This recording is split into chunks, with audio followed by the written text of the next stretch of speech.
What's wrong with you people? Welcome to Not Another Baptist Podcast. And for ministry training that prioritizes both the Great Commandment and the Great Commission, we encourage you to consider Southwestern Baptist Theological Seminary.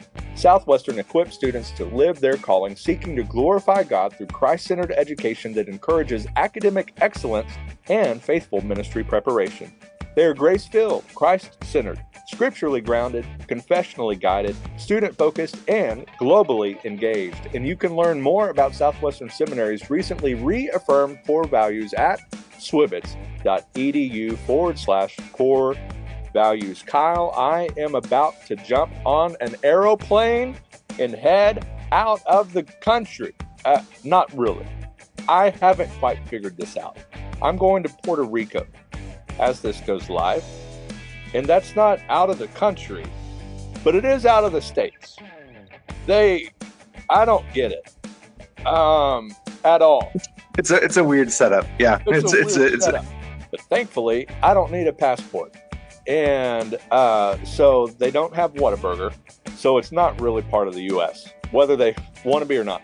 All of you states, if you're listening in and you don't have a Whataburger, I don't really consider you one of us. I love you, but I'm sorry. That's just the way it is. Kyle, it was good to see you at the annual meeting. A lot of stuff happened. We'll talk about that later. But before we head out, or I head out, and go and tell some kiddos about Jesus in the great land of Puerto Rico, it's an island. Is it an island on its own, or is it shared with like Cuba or something? I should know that, but I don't know anything outside of Texas. I know that next to Texas is like Louisiana and Arkansas, Oklahoma, New Mexico, right? I do know that. Let me check this out real quick.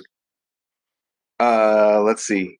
Pudge Rodriguez was born in Puerto Rico. He's Puerto Rican, so there you go. You should be going. They would probably think you were him, like same height. So, hey, do you know why Texas doesn't fall into the Gulf of Mexico? I'm just kidding. I can't say that word on the podcast. Hey, Kyle, you know what we're going to talk about before we leave? Camps and VBS. And we can even have mission trips. Mission trips. This is a great time. And the summer is great because, normal people still have to work. But kids, students, they out of school. And most summers, most everybody, at least in the Southern Baptist Convention, are doing vacation Bible schools, student camps, mission trips, and so forth. And so we just wanted to take a quick moment before I head out and jump on that plane to talk about that. So, Kyle, let's just kind of think through.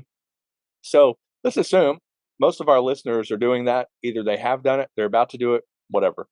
What are just some ways that most that are listening to this are pastors? What are some ways that pastors can leverage vacation Bible school, student camps, and mission trips, all three kind of as one?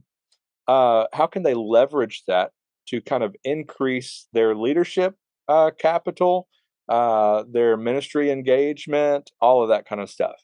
Let's just think through that. And so the first one, show up. Unless you're Jared Cornett, who starts at his new church in Alabama and has vacation Bible school during the SBC annual meeting. Well done, Jared.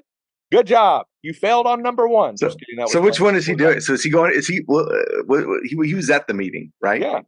Okay. He was there. Right. So he missed his first vacation Bible school. Well done, Jared. We love you. No, that was planned before, obviously, he got there. He's recently become the pastor there. That won't be the case in the future, but many of those, VBSs do happen when the annual meeting is going on, so that may not be possible. But be there, show up. When it's a youth camp, maybe you can't give up the entire week.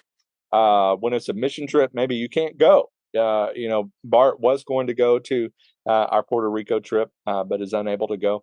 But I can almost promise you that Bart will be there when we depart. And will pray for us and take that moment when we get back to pray for, celebrate with us, all of that kind of stuff. And so have a presence there, whether that's for the whole time or being available VBS is easy. What's great is, if you're at a small enough church where maybe you have to serve in general, like I usually was helping with the music team. In other years, we had enough volunteers that I kind of got to be the counselor guy. So when there was either a behavior issue, they came to the pastor's office. When there was a spiritual issue, they get to come to the pastor. So I got to be on kind of the front lines for that. And in other years, like I said, served with the music. Kyle, I know you did some of the same thing. I thought you led the music for most of the time at Alamogordo. I did some.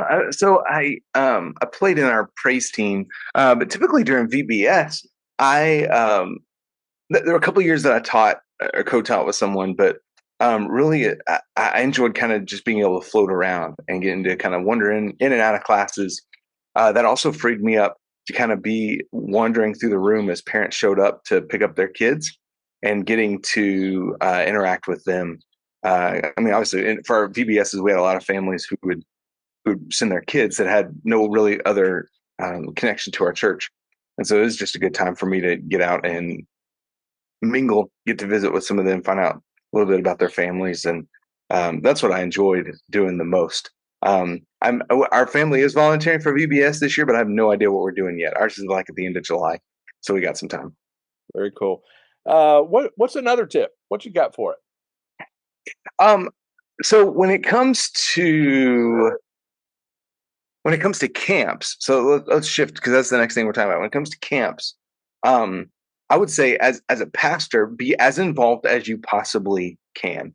So one year when I was in Alamogordo, I went to youth camp as a sponsor. If you can do that, if your schedule in the summer allows for it, great. There's something really to be said for the pastor going to student camp. I had one pastor who would go with us every year. If not, like you said, Bart's not able to go on this mission trip with y'all, but he's going to be there when you leave. So even if you can't go and be involved in the camp itself, you can be there to see your students off, see your children off. When they go to children's or preteen camp, you can be there to greet the bus when it comes back. And again, mingle with the parents who are dropping off and picking up. And then, spend some time with the kids that went to either children's, preteen, youth camp, and find out, what was their experience like? What was the high point of the week? Maybe what was the low point of the week? Let them share during the service what God did in their lives, and use that, because that really does leverage. First of all, it champions your children's and youth leaders, but it also leverages those ministries and elevates them before the entire church. So it's not just, the children play games on Wednesday nights and that's what they do, but it gives great value maybe to those who aren't involved with the children's or youth ministries, and it shows how God is moving in the next generation. Yeah. And another thing is like your sermon time.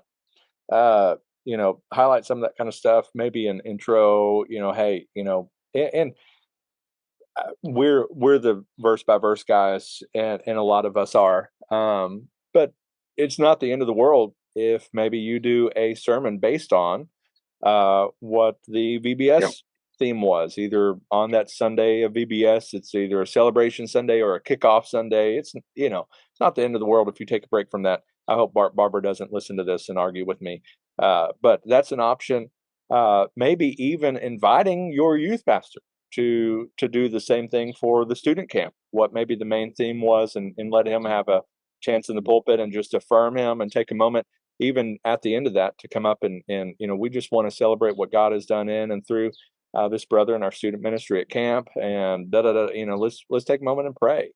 There's ways that just through your leadership and how you handle your time before and after can really impact that. And then, man, use the rest of the summer just to converse about it. Keep bringing it up. Hey, it was so good to see you at VBS. Hope to see you at blank, whatever we have coming up. It's a great time to reinforce and strengthen those relationships. So, Kyle, I got to jump on a plane. But until next time, and as you do VBS, student camp, know that it matters. And we would just encourage our listeners, whether you've already done it or about to do it, literally all across our country, right now. Many of our states have camps. Many of our churches go to camp, VBS, all of that. The gospel seed is being scattered all over the country right now. Pray. Pray to the Lord of the harvest that God will draw many men, women, maybe even volunteers that don't realize that they're saved to himself during that ministry, that people will answer the call to ministry. And hey, that's another one real quick. Somebody answers that call, be the guy that takes them on and gives them opportunities to serve and maybe shadow with you on nursing home trips, whatever it is. Let them see that ministry isn't just preaching a sermon on Sunday, that sort of deal. But be praying.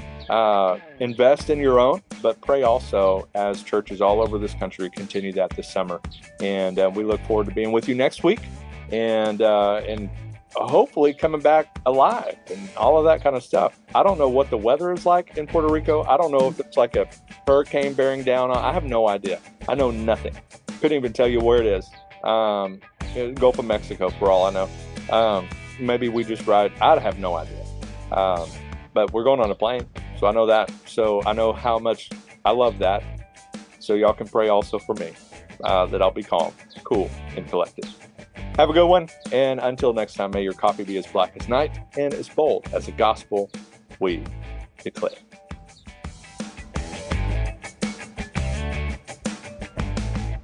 What's wrong with you people?